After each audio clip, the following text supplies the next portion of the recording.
Ce Sport Flash vous est présenté par Fidelity, la société qui gère le plus de placements en fonds communs au monde. Oui, ce sera un long Sport Flash d'une dizaine de minutes. On va commencer avec le Canadien qui profite d'une journée et d'une soirée de congé après ce voyage de 3 matchs qui se terminait samedi à Toronto. La troupe de Mario Tremblay est revenue à la maison avec un dossier positif en raison d'une victoire de 4-3 contre les Leafs. C'est le but de Marc Bureau à la 12e minute de la 3e période qui a permis aux Canadiens de l'emporter. D'ailleurs, le trio de Bureau, Richer, Carson a inscrit 3 des 4 buts du tricolore. Autre signe que les choses se replacent, Blanchy à Boston et Hartford, l'avantage numérique, a frappé à 2 reprises contre les Leafs. Et devant le filet, Jocelyn Thibault a fait une autre solide performance, sa 4e de suite.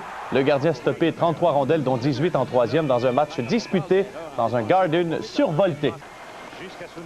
C'était un match absolument un match typique un peu entre Montréal et Toronto. On parle souvent de cette rivalité-là, mais on sentait l'atmosphère qu'il y avait ici au Maple Leafs Garden avant le match, comme c'était un match des séries éliminatoires.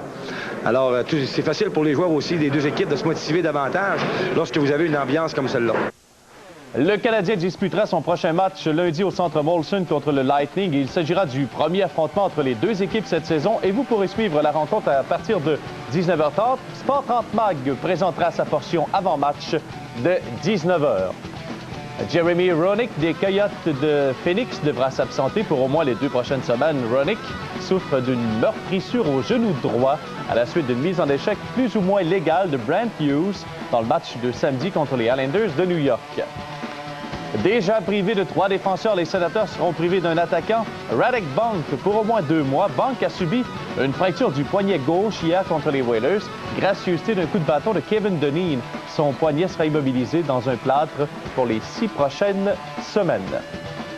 Il y a un seul match ce soir dans la Ligue nationale. Ça se passe à Anaheim entre les Mighty Ducks et les Red Wings. Les Ducks qui n'ont jamais vaincu Détroit depuis leur entrée dans le circuit.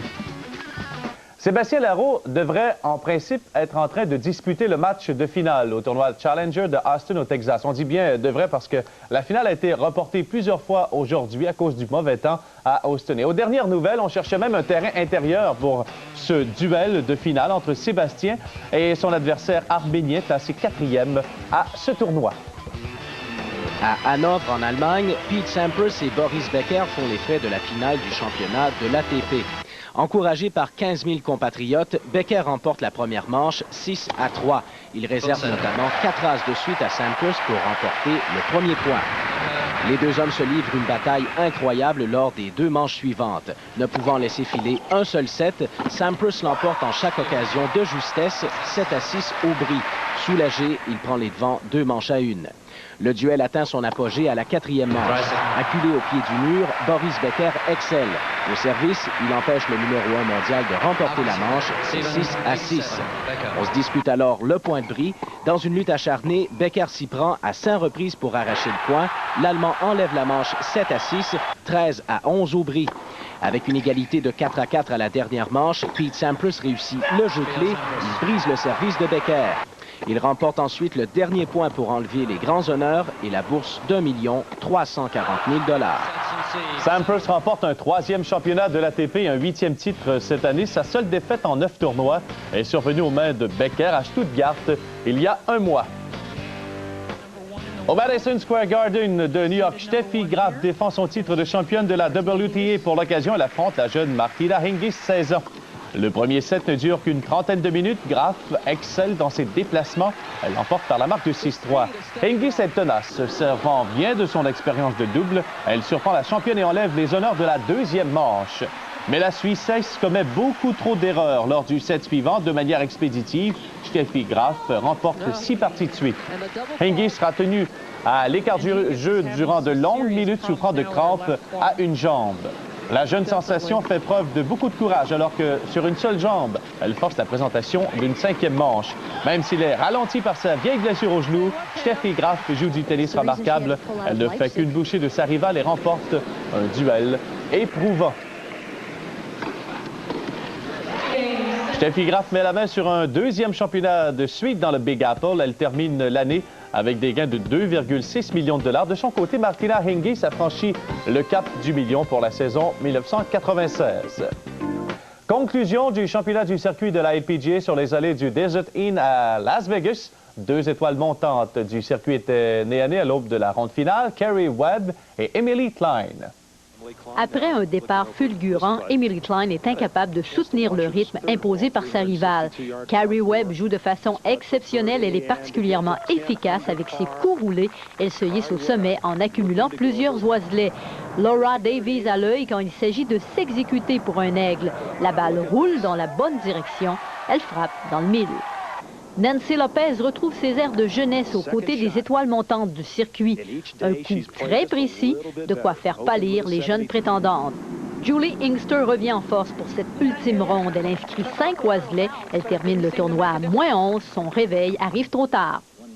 Pendant ce temps, Webb continue de dominer. Tout fonctionne à merveille pour la plus jeune golfeuse inscrite à ce championnat. Elle se retrouve à l'endroit désiré, en route vers un aigle au 15e. Emily Klein n'a pas à rougir, même si elle accuse un retard de 4 coups sur Webb. Elle complète avec une ronde de 69. Webb se paie même le luxe de réussir un aigle. Au 15e trou, la victoire est acquise.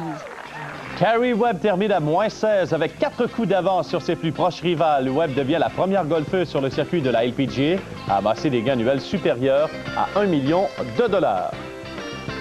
Parmi les matchs au programme de la 13e semaine d'activité dans la NFL, nous avons d'abord retenu les faits saillants du match entre les Broncos de Denver et les Vikings du Minnesota. John Elway et ses coéquipiers des Broncos visaient une 8e victoire de suite.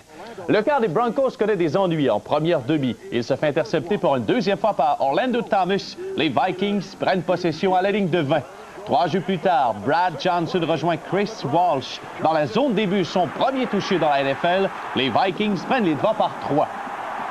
Les Broncos répliquent avant la fin de la demi. Elway remet le ballon à Terrell Davis qui franchit aisément la verge qui le sépare de la zone début. 14-10 Denver. Les Vikings reprennent les devants au 3e quart. Chris Carter y va d'un effort presque surhumain pour garder ses 2 pieds à l'intérieur du terrain. Touché 17-14 Minnesota. Un jeu fortement apprécié par le quart Johnson. Mais il ne faut jamais compter Elway pour battu. Sur un 4e essai, Elway passe à Aaron Craver qui est solidement plaqué. Au mesurage, on s'aperçoit que Craver gagne le premier jeu. Les Broncos gardent possession. Avec moins de 20 secondes à jouer dans le match, Elway tente le tout pour le tout. Ça passe bien près d'être intercepté, mais tombe dans les mains de Ed McCaffrey. Victoire des Broncos par le pointage de 21-17. C'est la 34e fois de sa carrière que John Elway orchestre une poussée victorieuse au 4e quart. Les Broncos connaissent leur meilleure campagne depuis 1984. Autre duel attendu, celui entre les 49ers de San Francisco et les Redskins à Washington. Ralenti par les blessures dont quelques commotions cérébrales, Steve Young était de retour comme quart partant des Niners. Fidèles à leurs habitudes, les Hogs sont présents en grand nombre au RFK Stadium. Le légendaire Bill Walsh est de retour dans l'entourage des 49ers. Ce dernier assiste au match du haut de la passerelle. Les Niners se butent à une défensive étanche. Steve Young est victime de 2 sacs en début de rencontre. L'unité offensive de Washington menace au 2e quart. Gus Frerotte complète une longue passe à Leslie Shepard qui pénètre à l'intérieur du 10 des Niners. Cependant, les Redskins devront se contenter d'un placement. Les 49ers seront victimes d'un revirement en 2e demi. On remet le ballon à William Floyd, mais celui-ci est incapable de le conserver. Washington saute sur l'occasion. Le placement de Scott Blanton portera la marque à 9-6 Redskins. L'équipe locale inscrit le premier majeur de la rencontre au 4e quart. Gus Frerotte rejoint Jamie Asher qui file jusqu'à la zone début. Même si le ballon lui glisse des mains, les Skins recouvrent. Ils mènent 16-9. San Francisco n'a pas dit son dernier mot. William Floyd répare son erreur en traversant la ligne des buts. L'égalité est créée, c'est 16-16. La troupe de George Seifert ne perd pas de temps en prolongation. Terry Kirby gagne 25 verges sur cette course. On fait immédiatement appel à Jeff Wilkins. Il touche la cible sur une distance de 38 verges. Les 49ers l'emportent. Donc, un retour réussi pour Steve Young, un triomphe de 19-16. Maintenant, en ski alpin, les épreuves de Coupe du Monde se poursuivaient à Park City et puis au programme, le slalom masculin et l'entrée en scène d'Éric Villiard de Sainte-Adèle. Parti de la 40e position, Villiard est incapable de se qualifier pour la dernière manche. La 2e manche, son temps de 55 secondes et 56 centièmes le relègue au 41e rang. Mais Villiard peut se consoler, il n'est pas le seul à éprouver des ennuis. Lars Kjus, un des favoris, rate une porte dès le début de sa descente. Il est disqualifié. Ce qui ne semble pas déranger le seul partisan norvégien dans les estrades. La victoire est allée à l'Autrichien Thomas Sikora. Meneur après la première manche, Sikora a confirmé sa victoire à sa deuxième descente, devançant son plus proche poursuivant par 29 centièmes de seconde. Sikora signe la troisième victoire de sa carrière. Le champion olympique de Lillehammer, Thomas Stangersinger, a pris le deuxième rang. Voilà, c'est tout. On va se retrouver pour le bulletin Sport 30 à 23h.